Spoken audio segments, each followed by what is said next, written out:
El Señor esté con ustedes. Del Santo Evangelio según San Lucas.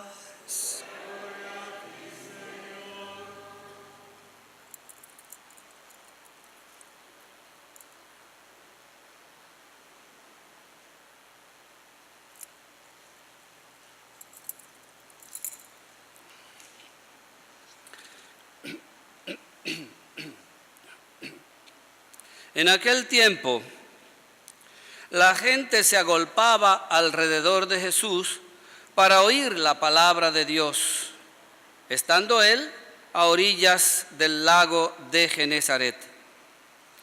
Vio 2 barcas que estaban junto a la orilla. Los pescadores habían desembarcado y estaban lavando las redes. Subió a una de las barcas, la de Simón, y le pidió que la apartara un poco de tierra. Desde la barca, sentado, enseñaba a la gente. Cuando acabó de hablar, dijo a Simón: rema mar adentro y echen las redes para pescar. Simón contestó: Maestro, nos hemos pasado la noche bregando y no hemos cogido nada, pero por tu palabra echaré las redes. Y puestos a la obra, hicieron una redada de peces tan grande que reventaba la red. Hicieron señas a los socios de la otra barca para que vinieran a echarles una mano. Se acercaron ellos y llenaron las 2 barcas que casi se hundían. Al ver esto, Simón Pedro se arrojó a los pies de Jesús, diciendo: apártate de mí, Señor, que soy un pecador. Y es que el asombro se había apoderado de él y de los que estaban con él al ver la redada de peces que habían cogido. Y lo mismo les pasaba a Santiago y Juan, hijos de Zebedeo, que eran compañeros de Simón. Jesús dijo a Simón: no temas, desde ahora serás pescador de hombres. Ellos sacaron las barcas a tierra y dejándolo todo, lo siguieron. Palabra del Señor. Señor Jesús. Por las palabras del Santo Evangelio sean perdonados nuestros pecados.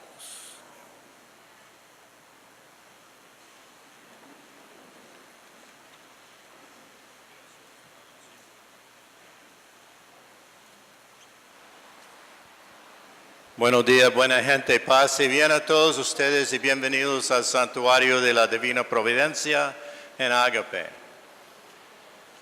Cuando escucho el Evangelio, como acabo de hacer ahorita con ustedes, estaba pensando en mi primer año de teología en Guatemala.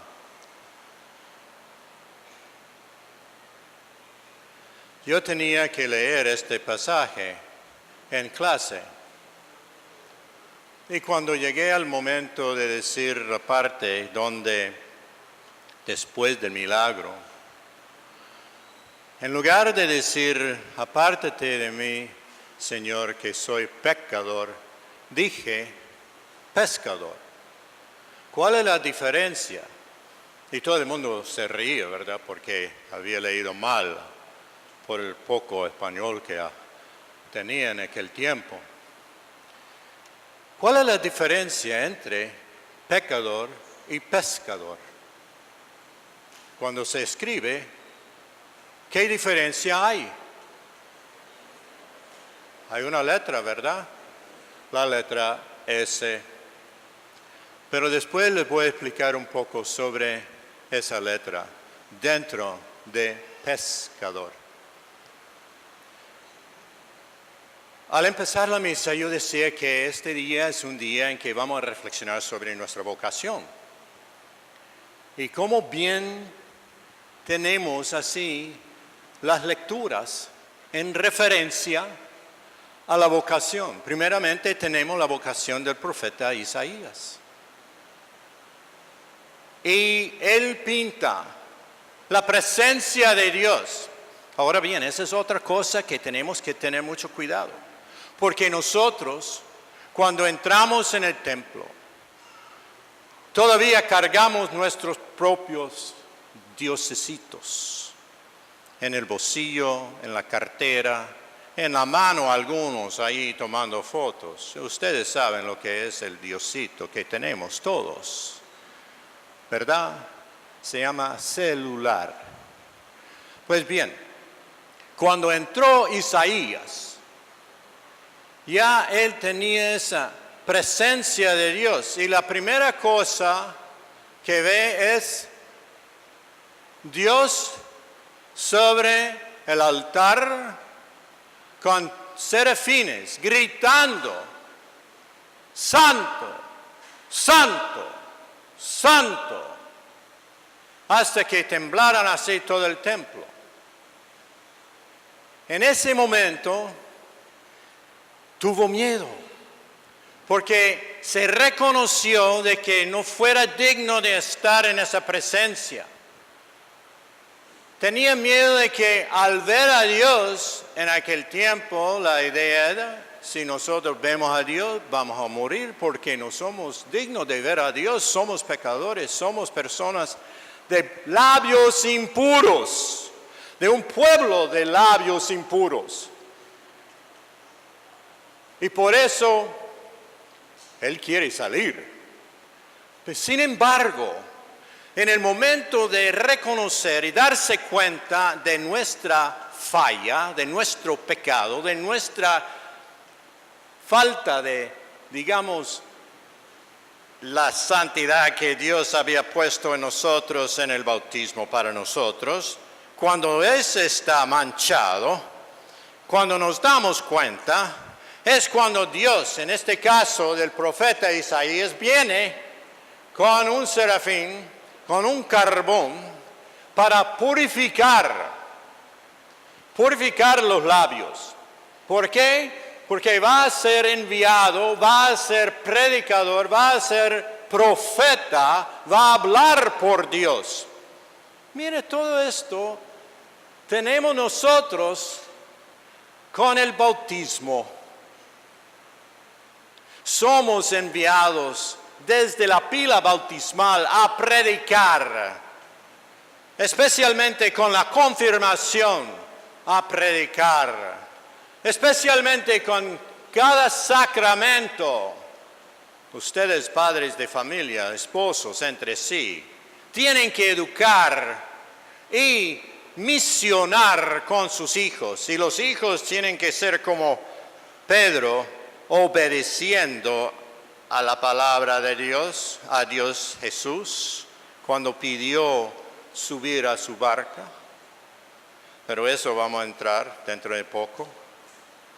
Así era la situación del profeta. Él proclama al mundo su vocación. Reconoció indigno ante Dios, pero Dios en ese momento lo purifica para que pueda hablar su palabra a la gente, a la persona, al pueblo de labios impuros también.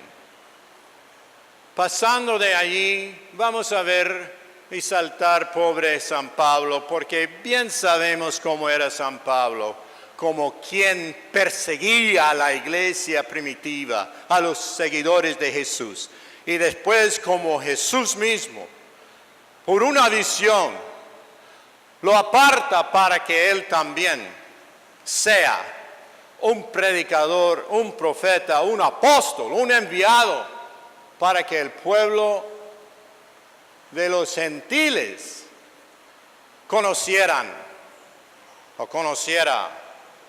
a Jesús. Todo es lo mismo, conocer a Jesús. Pues bien, fijémonos un momento en el Evangelio. San Lucas habla de una forma muy distinta de cómo es la vocación de los apóstoles. Bien sabemos, Mateo y Marcos, Jesús andaba por la orilla del lago y llamaba Pedro, Santiago, Juan y Andrés, los tres. San Juan en otra forma. San Juan habla de Andrés, Felipe. Andrés busca a Pedro. Felipe busca a Nataniel. Y así ellos siguen a Cristo.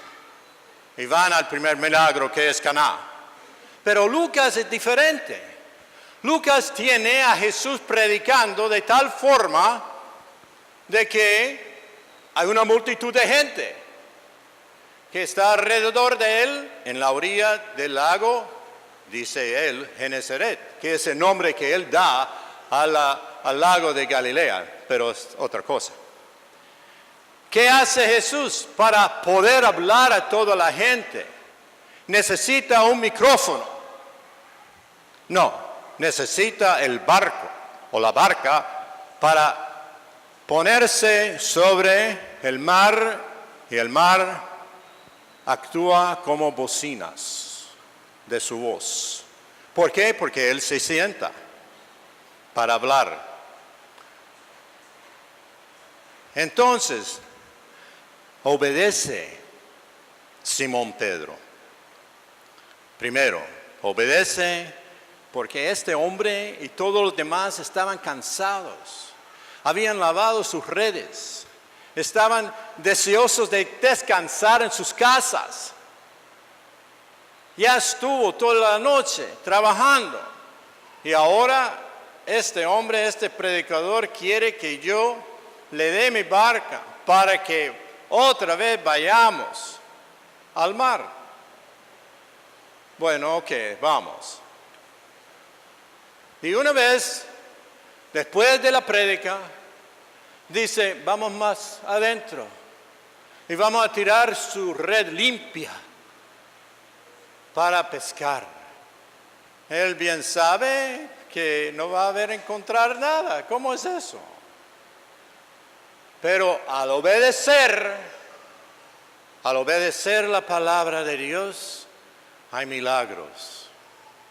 El milagro es la abundancia de peces. Se da cuenta, se pone de rodillas ante Jesús diciendo quién es. Yo soy un pecador. Pero Jesús dice, no, ahora sos pescador. Y vas a pescar no peces, sino hombres. Y van. Y no solamente a él, sino a todos los que estaban con él en la barca y alrededor, los primeros discípulos. Hermanos, somos también discípulos. Discípulos desde el momento en que entramos en el mundo. Dios nos ha escogido. Dios nos ha creado. Y ser creado es ser escogido. Y si somos escogidos y nosotros seguimos a Cristo por el bautismo, la confirmación, el matrimonio, el sacerdocio y todos los demás sacramentos, tenemos una misión que cumplir. Pero primero tenemos que reconocer quiénes somos. Y el momento de ser sinceros y de verdad con nosotros mismos, Dios hace milagros con nosotros. Dios nos da la gracia. La S que cambia pecador en pescador se escribe en una forma, ¿verdad? Ahora, la primera parte va hacia adentro para reconocernos. Y la parte de abajo va hacia afuera para alcanzar y hacer y cumplir lo que somos. Somos personas enviadas a continuar y cumplir lo que Jesús empezó y los discípulos, los apóstoles, los mártires y los demás santos en el pasado y en el futuro están haciendo. ¿Por qué? Porque formamos parte de una gran familia de Dios y la voz de nosotros no debe ser una voz de silencio. Eso es lo que quiere el demonio. El demonio quiere que nosotros nos quedemos callados frente al pecado. Pero si hablamos empezando con nosotros mismos, a purificarnos por la gracia de Dios, entonces Dios nos acompaña con más gracia aún para cumplir la misión de nosotros mismos. ¿Y cuál es nuestra misión? Cuando estamos en la casa, la misión de ustedes, padres de familia, es de educar bien a sus hijos en las verdades y valores de Jesús. Y jóvenes, cuando están estudiando, también la idea es de aprender para poder servir después a sus compañeros en el futuro, preparándose en las verdades y las virtudes de Jesús. Y cuando estamos trabajando, donde quiera que sea, en el trabajo debe ser un ofrecimiento de agradecimiento a Dios porque está sirviendo a un cliente desconocido que pueda servir y conocer a Jesús a través de su trabajo. Ustedes ancianos, en su ancianidad también hay una forma de agradecer a Dios por los años y seguir teniendo la fe, dando ese ejemplo de paciencia que han hecho en la vida para llegar a ese momento. Mucha sabiduría en ustedes. Y los que están enfermos, su misma enfermedad es una gracia de sufrir con Jesús, que sufrió en la cruz. Esa es la forma de nuestra vocación y no podemos apartarnos de ella. Es la gran cosa. Si apartamos de la vocación, somos perdidos. Por eso, le damos gracias a Dios porque no nos deja huérfanos en nuestra obra de vivir nuestra vida, nuestra vocación, sea cual sea. Así pues, y esas son las palabras del Padre Flavián cuando quiere terminar. Así pues, o pues sí. Entonces, debemos, hermanos, hacer una reflexión sobre quiénes somos, qué he hecho y qué tengo que hacer todavía para cumplir con ese deber que he recibido de Dios. Porque Dios ha venido a compartirse con nosotros su vida. Ojalá que podamos compartir nuestra vida con el cuerpo suyo que es la iglesia. Amén.